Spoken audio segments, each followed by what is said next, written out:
जैसे लोगों का इंस्टा अकाउंट है ना, सबका पॉडकास्ट, तो ठीक है, वो सबको क्यों अप्रूव, क्यों नहीं हो गया, क्यों नहीं होगा? नहीं हो क्यों ना सकता हो, तुम्हारा हो सकता है, नहीं हो सकता है, मतलब सबका होगा और होगा ही, डील विद इट एनीबॉडी। ये जो हमारा तरीका है ना, ये चालू होता है टिकटॉक से फॉर एग्जांपल। हाँ कि कोई भी टिकटॉक बना रहा है, ठीक है, तुमको क्या पसंद नहीं है, कोई भी अगर बना रहा है तो क्या तुम्हारा प्रॉब्लम है?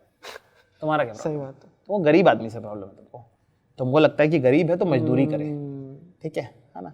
मैयतों के घरों में जितने जोक्स होते हैं उतने कहीं नहीं होते। पर आपका आइडिया है कि मैयत का घर है तो सारे के सारे पूरे 200 लोग रोएंगे, पर पॉसिबल नहीं है ह्यूमनली रोना। ऐसे ही गरीबी कितनी भी हो, आदमी अपने तरह के सेटलमेंट में रहता है ना?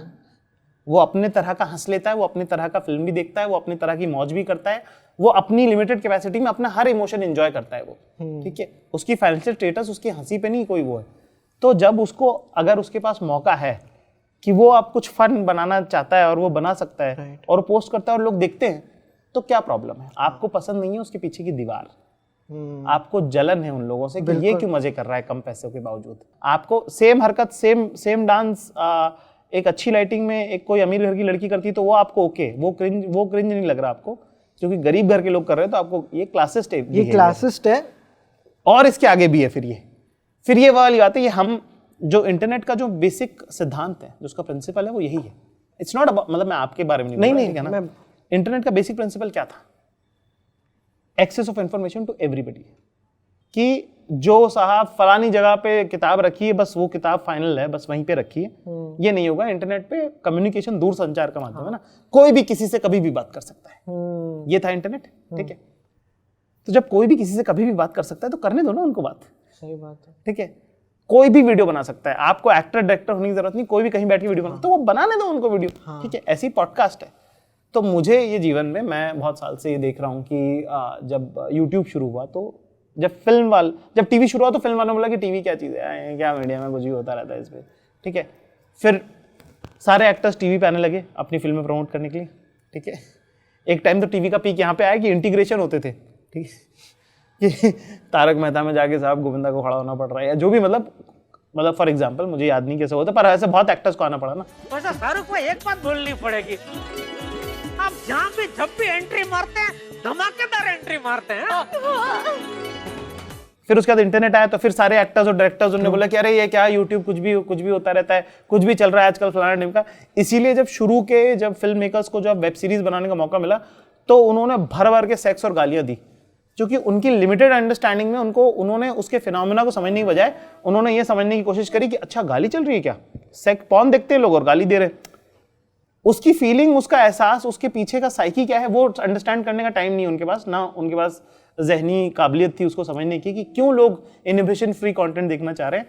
तो उन्होंने सबसे पहले गाली देना चालू करी अपनी वेब सीरीज में, अपने कंटेंट में उन्होंने इतना सेक्स सीन, इतनी गालियां दी उन्होंने जिसकी जरूरत नहीं है, ठीक है? पर वो because they look down on, it's about looking down on an audience. कि मैं जब बड़ी मार्केटिंग मीटिंग्स में होता हूँ तो उनका वो रहता है कि यूथ को ना सेक्स ओरिएंटेड कंटेंट, भाई वो तुम्हारा मिड लाइफ क्राइसिस है। यूथ के पास बहुत सेक्स है, ठीक है? वो थक वक जा रहे हैं वो, ठीक है ना?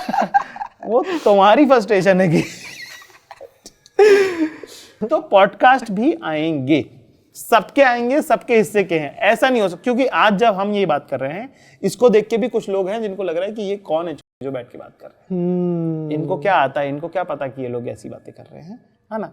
तो इट्स अ चेन, ठीक है? तो मैं अपने पे वो चेन तोड़ता हूँ, एटलीस्ट मैं कोशिश करता हूँ कि मैं अपने से नीचे इस तरह से नहीं देखूं जैसा मेरे से ऊपर वाले लोग मुझे देखते हैं। नहीं आए अग्री, क्योंकि जब मैं ना टिकटॉक पे पहले कंटेंट बनाता था और तब टिकटॉक आया था तो हमारे थोड़े वीडियोस वहाँ ज़्यादा चलने लग गए। हम यूट्यूब और इंस्टा से वहाँ बड़े हो गए, 4 लाख 5 लाख फॉलोअर बहुत जल्दी हो गए। तब तक मेरे यूट्यूब पे 1 लाख भी नहीं हुए थे। फिर हो गया टिकटॉक बंद एंड मेरे सारे दोस्तों ने कहा चलो अच्छा हुआ, रिलैक्स हुआ, ये हुआ। एंड मेरे को इतना बुरा लगा, मेरे people I look up to, my friends, everyone was happy that day. और मैंने उस दिन मेरा लाइफ का वन एंड ओनली मेरे अकाउंट पे इंस्टा लाइव किया कि जिस दिन तुम्हारा इंस्टा बंद होगा ना, तुम्हें तब समझ आएगा, ये तुम्हें जो खुशी हो रही है ना कि यार ये जो कंस्ट्रक्शन वाले लोग बना रहे हैं वगैरह, भाई तुमने फील नहीं किया, मैंने फील किया है यार। Like when you make something और वो बंद होता है तो इंस्टा बंद होने दो, फिर तुम्हारी देखना क्या हालत होगी। तो हाँ बहुत रिलेट क्या बद्दुआ टाइप साउंड कर रहा है ये। अरे यार बट मेरा घर गिराने वाले, जब तेरा बंगला गिरेगा ना तब नहीं, बट जेन्युइनली ऐसा फील हुआ था। हाँ, I know. पर हाँ उसकी अपने लीगैलिटी अपनी जगह पे, पर हाँ, वो सब लोग अब इंस्टाग्राम पे हैं उन लोग। हाँ, सब आ गए, वो माइग्रेशन होके पूरी की पूरी इंस्टा पे।